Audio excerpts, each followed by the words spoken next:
Hello everyone, welcome back to your channel upcoming exams. आज के video में मैं लेकर आई हूँ 5 जून 2026 का मोस्ट इम्पॉर्टेंट करंट अफेयर्स, जहां हम टॉप क्वेश्चंस को देखेंगे केवल 5 मिनट्स में। तो ये वीडियो केवल 5 मिनट्स का होने वाला है, तो वीडियो को लास्ट तक जरूर देखें और इसमें शामिल जितने भी क्वेश्चंस हैं वो मोस्ट इम्पॉर्टेंट हैं। तो आइए देखते हैं आज का पहला मोस्ट इम्पॉर्टेंट सवाल कौन सा है। वर्ल्ड इन्वायरमेंट डे 2026 की थीम क्या है?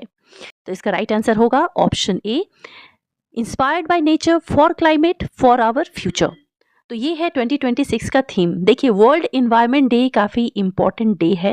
वैसे तो बहुत सारे डेज हैं, बट ये डे काफ़ी इम्पॉर्टेंट है क्योंकि आज के डेट में इन्वायरमेंट को लेके जो हमारी गवर्नमेंट है या वर्ल्ड में जितने भी इंस्टीट्यूशंस हैं वो बहुत ज़्यादा मेजर स्टेप्स उठा रहे हैं इसको ठीक करने के लिए। देखिए, वर्ल्ड इन्वायरमेंट डे मनाया जाता है एवरी ईयर 5 जून को, और ये बनाया जाता है यूएनईपी के द्वारा। यूएनईपी का फुल फॉर्म है यूनाइटेड नेशंस इन्वायरमेंटल प्रोग्राम। इसका जो पहली बार आयोजन हुआ था ये हुआ था 1973 में, ओनली वन अर्थ के नारे के साथ। इसके साथ में 2026 का जो वर्ल्ड इन्वायरमेंट डे है ये मना है अजरबैजान की कैपिटल बाकू में। अगला मोस्ट इंपॉर्टेंट क्वेश्चन है, वेरी वेरी इंपॉर्टेंट क्वेश्चन है। देखिए, भारत का पहला मॉडल बॉर्डर विलेज कहाँ बनाया जा रहा है? तो ये बनाया जा रहा है चुमार, लद्दाख में। अब इससे संबंधित इंपॉर्टेंट पॉइंट्स देख लेते हैं। देखिए, ये मॉडल बॉर्डर विलेज एक्चुअल में होता क्या है?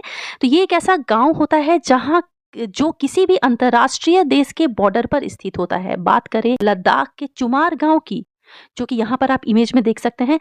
देखिए, ये स्थित है चाइना के बॉर्डर पे, ठीक है। तो मॉडल बॉर्डर गांव के अंतर्गत क्या होता है कि उस गांव में सभी बेसिक सुविधाएं और जितने भी एडवांस्ड फैसिलिटीज़ होती हैं, जैसे इंटरनेट की सुविधा हो गई, पानी की सुविधा हो गई, ट्रांसपोर्टेशन की सुविधा हो गई, और जितनी भी सुविधाएं हैं वो सभी इस गांव में प्रदान की जाती है। अब देखते हैं चुमार जो गांव है इसके बारे में। देखिए, ये लद्दाख के चांगतांग क्षेत्र में स्थित चुमार गांव में स्थित है, जो कि चीन के बॉर्डर के एलओसी यानी कि लाइन ऑफ एक्चुअल कंट्रोल के निकट में स्थित है। इस गांव में देखिए, देखा जाए तो केवल 91 लोग ही हैं। तो इस विलेज को बनाया जाएगा मॉडल बॉर्डर विलेज, जो कि भारत का पहला होगा। तो ये बहुत ही ज्यादा इंपॉर्टेंट क्वेश्चन। अगला मोस्ट इंपॉर्टेंट सवाल है, और बीपीएससी या फिर बिहार के जितने भी एग्जाम्स है उसके लिए तो ये क्वेश्चन वेरी वेरी इंपॉर्टेंट है। देखिए, हाल ही में मीनाक्षी मदन रॉय किस उच्च न्यायालय की पहली मुख्य न्यायाधीश नियुक्त हुई हैं? तो ये बनी है पटना उच्च न्यायालय की पहली महिला मुख्य न्यायाधीश बनी है। देखिए, न्यायमूर्ति मीनाक्षी मदन रॉय जो है ये पटना उच्च न्यायालय की 48वें नंबर की मुख्य न्यायाधीश बनी है। ये नंबर आप याद रखेंगे। और इन्होंने स्थान लिया है संगम कुमार साहू का। शपथ किन्होंने दिलाया है? तो सैयद अता हसनैन ने, जो कि बिहार के वर्तमान राज्यपाल हैं। अब देखिए, पटना हाईकोर्ट से संबंधित पॉइंट। तो देखिए, इसकी स्थापना हुई थी 3 फेब 1916 को, और इस हाईकोर्ट का उद्घाटन किया था उस समय के तत्कालीन वाइसरॉय लॉर्ड हार्डिंग ने।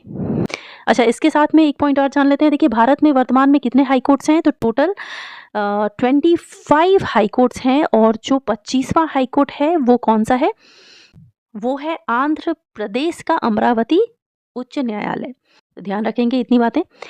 अगला इंपॉर्टेंट सवाल है, हाल ही में यूएनजीए यानी कि यूनाइटेड नेशंस जनरल असेंबली के 81वें नंबर के अध्यक्ष कौन बने हैं? ये क्वेश्चन भी वेरी वेरी इंपॉर्टेंट है। क्यों इंपॉर्टेंट है ये हम देखेंगे नेक्स्ट पेज में। इसका राइट आंसर होगा खलीलुर रहमान। अब इंपॉर्टेंट क्यों है? क्योंकि देखिए, खलीलुर रहमान जो हैं ये बांग्लादेश से बनने वाले दूसरे अध्यक्ष हैं, जो कि कितने ईयर्स के बाद बने हैं? 40 ईयर्स के बाद बांग्लादेश को मौका मिला है कि वहाँ का कोई मेंबर वहाँ का अध्यक्ष बना हो। तो इस पॉइंट ऑफ व्यू से देखें तो ये क्वेश्चन काफी इंपॉर्टेंट हो गया है। बांग्लादेश से बनने वाले पहले अध्यक्ष कौन थे? हुमायूं रशीद चौधरी, जो कि बने थे 1986-87 में। तो देखिए, ये अपने आप में इंपॉर्टेंट इसलिए हो जाता है क्योंकि 86 के बाद अब जाकर 2026 में बांग्लादेश को मौका मिला है यूएनजीए की अध्यक्षता करने का। तो ये क्वेश्चन इसलिए इंपॉर्टेंट है। अगला मोस्ट इंपॉर्टेंट सवाल है, ये भी वेरी वेरी इंपॉर्टेंट है। हाल ही में 3 से 7 जून 2026 के बीच तेल आपूर्ति और ऊर्जा संबंधित मुद्दों पर बातचीत करने के लिए किस देश की राष्ट्रपति भारत आई हैं? तो हाल ही में वेनेजुएला की राष्ट्रपति जिनका नाम है डेल्सी रोड्रिगन। ये भारत आई हैं और तेल से और ऊर्जा संबंधित मुद्दों पर बात करने आई हैं प्रधानमंत्री मोदी से, और ये इनकी भारत की छठी यात्रा है, तो ये भी ध्यान रखेंगे। वेनेजुएला की जो कैपिटल है वो है काराकस और मुद्रा है वेनेजुएलाई बोलीवर। मैप में ये इस स्थान पर है वेनेजुएला। अब इसके साथ में भारत और तेल आपूर्ति से संबंधित कुछ फैक्ट्स को हम देख लेते हैं जो कि एग्जाम पॉइंट ऑफ व्यू से काफ़ी रेलेवेंट है आपके लिए। देखिए, भारत जो है वो सर्वाधिक जो तेल का आयात करता है उसमें सबसे पहले नंबर पर है सऊदी अरब। सबसे ज़्यादा तेल भारत मंगवाता है सऊदी अरब से, उसके बाद यूएई से, और थर्ड नंबर पर है वेनेजुएला। देखिए, हाल ही में हार्मोन्स जल संधि बंद होने के बाद भारत में लगभग 50% तेल की आपूर्ति प्रभावित हुई है, जिसके वजह से सरकार लगातार इसमें सुधार करने के लिए काम कर रही है। वेनेजुएला से संबंधित फैक्ट्स देखें तो देखिए, विश्व का सबसे ज़्यादा तेल भंडार अभी वर्तमान में देखें तो वेनेजुएला के पास है, और साथ ही में यह विश्व का सबसे बड़ा तेल आपूर्ति करता है। तो ये सारे पॉइंट्स आपके एग्जाम पॉइंट ऑफ व्यू से काफ़ी रेलेवेंट हैं। देखते हैं अगला सवाल।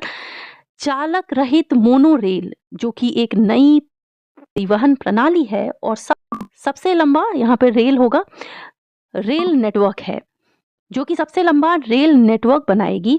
ये किस देश के द्वारा विकसित किया जा रहा है? तो देखिए, ये विकसित किया जा रहा है मिस्र के द्वारा, जिसे इंग्लिश में इजिप्ट बोलते हैं। देखिए, ये इमेज है मोनो रेल का। अब कुछ फैक्ट्स देख लेते हैं। देखिए, इसमें जो लागत आई है वो आई है 26,800 करोड़ का। इसका जो नेटवर्क होगा ये होगा 100 किलोमीटर लंबा, स्पीड होगा 80 किलोमीटर पर आवर। इसमें टोटल स्टेशंस होंगे 22 और पहला रूट होगा काहिरा से। तो ये था 5 जून का most important top questions in 5 minutes. Hope ये सारे क्वेश्चंस आपको पसंद आए होंगे। ये जितने भी क्वेश्चंस हैं ये वेरी वेरी इंपॉर्टेंट हैं, तो ये सभी क्वेश्चंस को आप जरूर नोट डाउन कर लें। मिलती हूँ नेक्स्ट वीडियो में नेक्स्ट डे के करंट अफेयर्स के साथ। टिल देन आप रिवीजन करते रहें। Thanks for watching.